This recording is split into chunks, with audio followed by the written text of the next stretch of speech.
Hello, my name's Gunita Collins. I'm a personal independence coordinator working with Age UK and in collaboration with Locala. My role is working in the South Kirklees, looking after older people. The aim is to reduce loneliness and isolation amongst older people. We also work closely with people to stop unnecessary readmittance to hospitals. We help with personal practical solutions to problems in all sorts of ways, which brings me on to a client that I've worked with for about 12 months. Her name was Sylvia. Now, I was referred to Sylvia by a district nurse who felt Sylvia needed some help due to the condition that she was currently living in.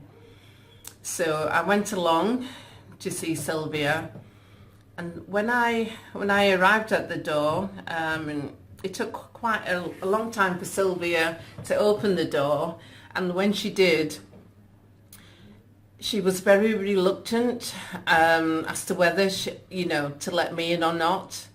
But she did let me in, and I'm so glad that she did. When I entered the property, it was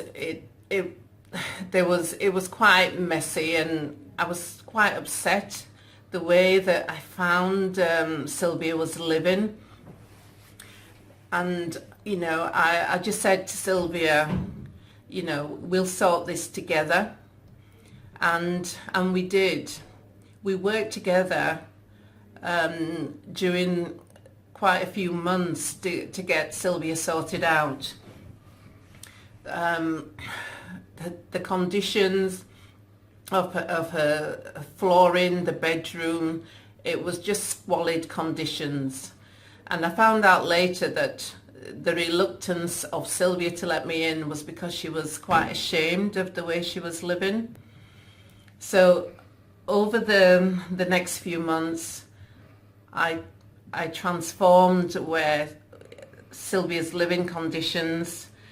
With her cooperation and help and eagerness, we were able to buy new bedding and new flooring, redecorate her home, and also things like getting a handyman in.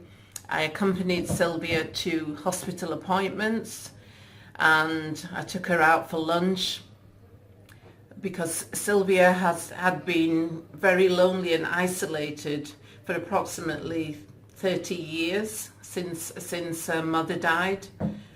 Sylvia was an only child, and although she had some distant relatives living in another town, she really saw no one. So she had no friends. When she grew up very lonely and spent most of her time playing truant at school and spent lots of time in the library.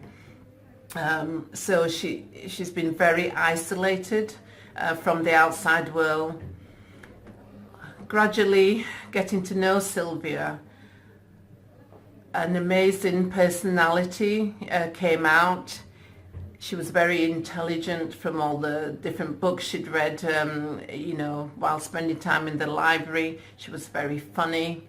She had a very good intellect and wasted no opportunity, to show her knowledge in all different kinds of information.